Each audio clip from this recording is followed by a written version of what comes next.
Hola, ¿qué tal? En primer lugar, quiero agradecer a la organización de este congreso la posibilidad de que os pueda contar nuestro proyecto de innovación docente que hemos llevado a cabo el curso pasado en la Universidad de Valladolid, que he titulado "Cómo formar ahora a los formadores de los científicos del mañana", un proyecto de innovación docente universitario del área de ciencias experimentales para el grado de educación infantil. En primer lugar, tenemos un gran ejemplo de lo que supone no tener un buen sistema de investigador, una buena red de investigación y todo el proceso que puede llevar a la finalización, en este caso, de una vacuna, ¿no? Y esto es lo que hemos ido viendo y ha quedado completamente en evidencia después de la situación en la que hemos vivido, ¿no?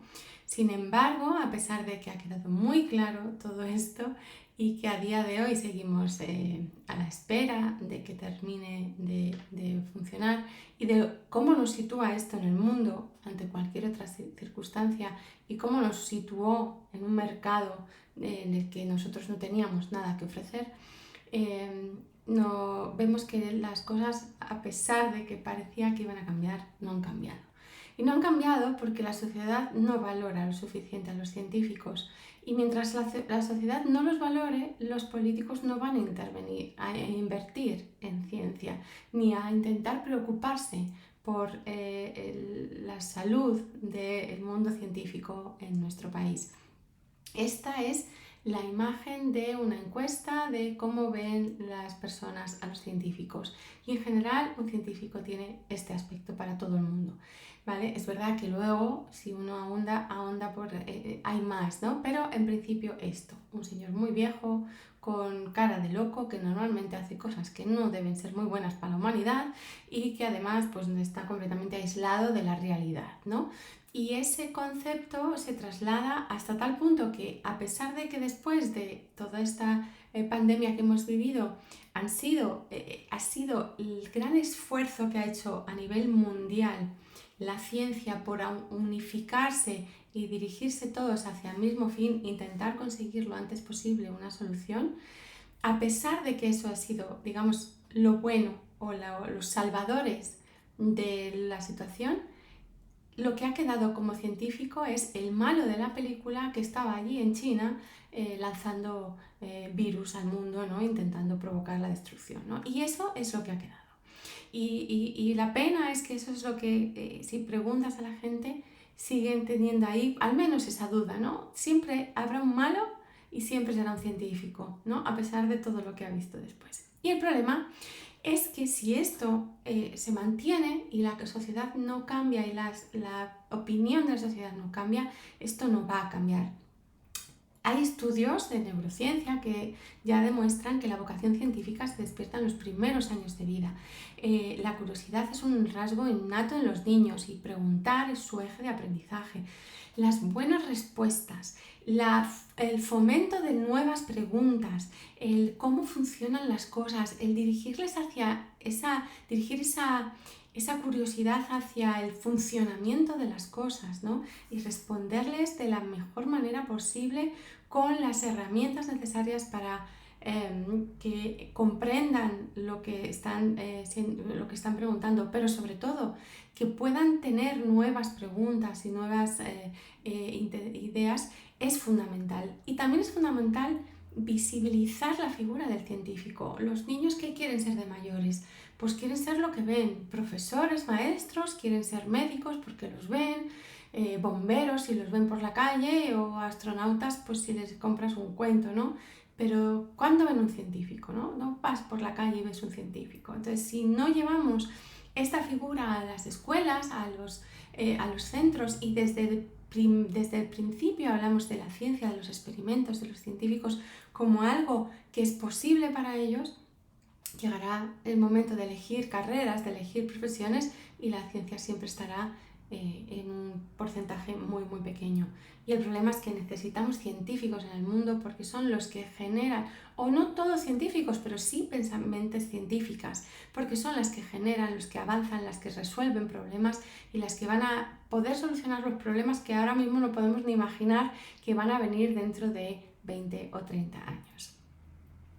Una de las herramientas que tenemos para llevar esto y acercar la ciencia a los alumnos son los laboratorios didácticos, que están diseñados para eso, en un entorno seguro y controlado, que los estudiantes experimenten, exploren, apliquen lo aprendido, llevándolo a la práctica, pero además pues que mejoren su comprensión de esos conceptos, que desarrollen el pensamiento crítico, la resolución de problemas, la experimentación, la práctica del método científico, el ensayo-error, la capacidad de reflexión, por qué ha pasado esto y no esto, y otras habilidades como el trabajo en equipo, la comunicación, la cooperación, el liderazgo, y una concentración y una disciplina que también son importantes a través de unas reglas que en el laboratorio hay que cumplir, porque si no, bueno, pues las consecuencias son directas y reales y, bueno, dentro de un control incluso peligrosas, ¿no?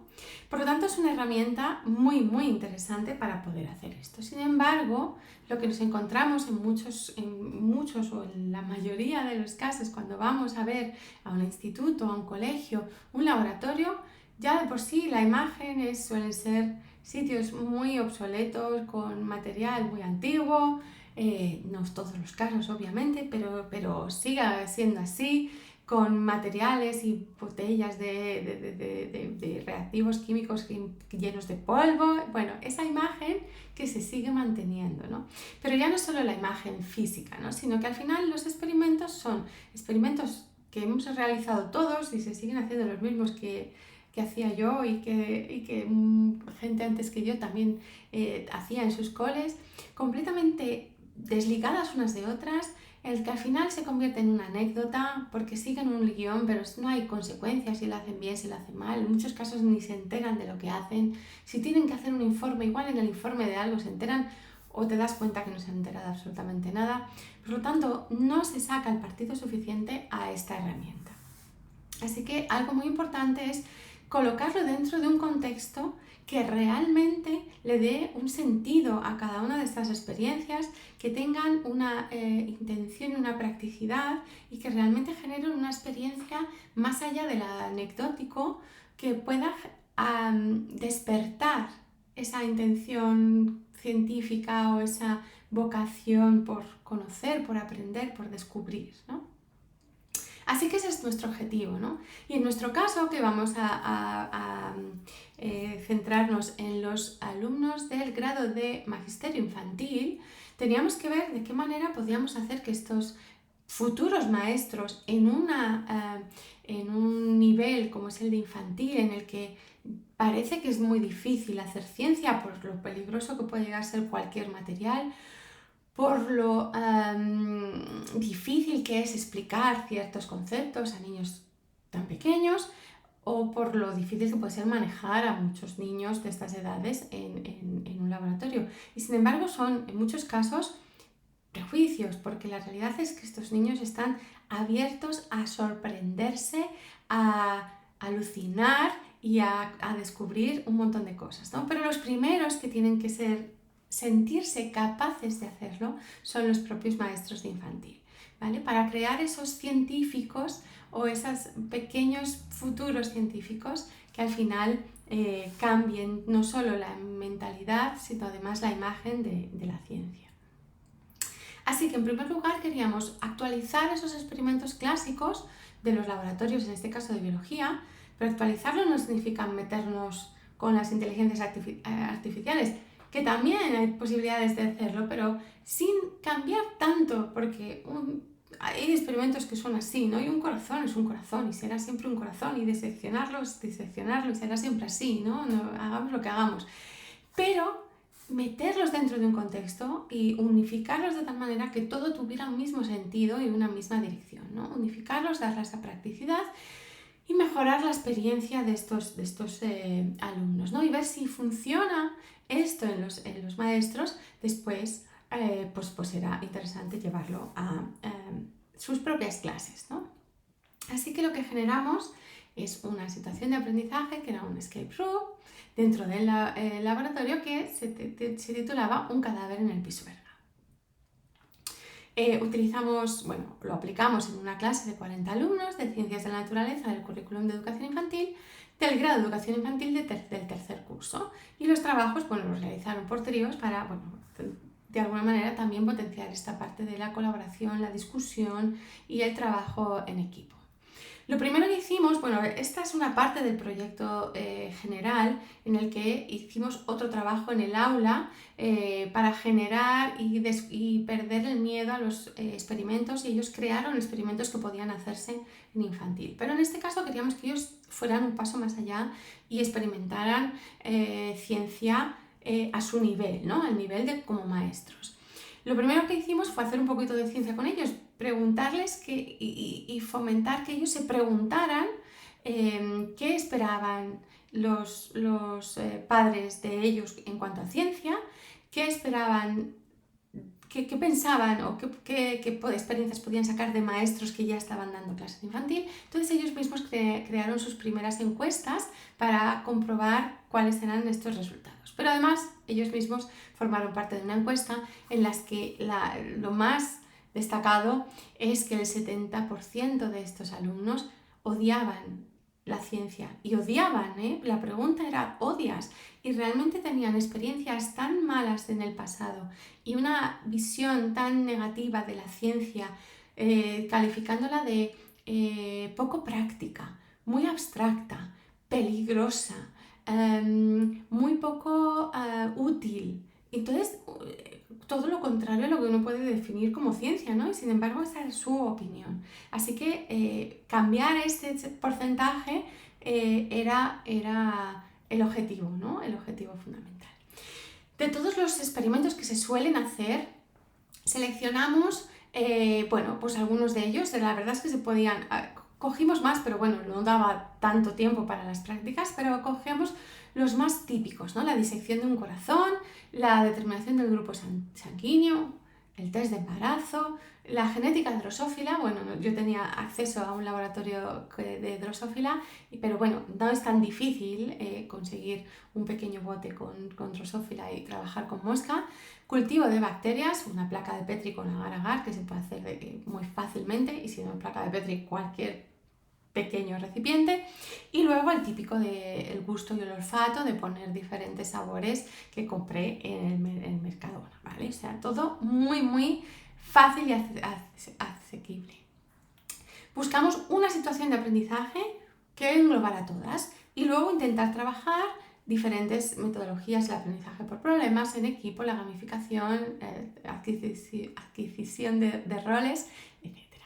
Bien, y utilizamos y generamos todo un material. Este material partía de un periódico en el que se publicaba la noticia de que se había encontrado un cadáver en el Pisuerga. A partir de ahí también se tenían noticias dentro del propio periódico de diferentes informaciones que podían ser útiles, como la temperatura de esa semana, como otras personas que habían desaparecido en esas fechas. Y también teníamos unas fichas policiales que nos habían pasado porque vamos a ser un centro laboratorio forense. Sabíamos la edad de estos desaparecidos, la fecha de desaparición, antecedentes de enfermedades o operaciones que nos permitirían identificarlos, tatuajes, grupo sanguíneo, estado civil, etc. De tal manera que cada uno de ellos los alumnos podían generar una ficha con información que podía ser relevante. Al final de los experimentos podrían determinar quién era ese cadáver. Ese cadáver estaba en el laboratorio, nosotros utilizamos un muñeco de estos para hacer la RCP, para generar esto, pues no lo estábamos utilizando para esto, realmente le pusimos ahí con una sábana tapado y simplemente era una manera de tener un cadáver ahí plantado, ¿no? Pero además, si no era con eso, pues se puede utilizar simplemente poner una sábana por encima o el típico esqueleto que hay en los laboratorios también. La causa de la muerte la tenían que determinar en función de las disecciones de los órganos, ¿no?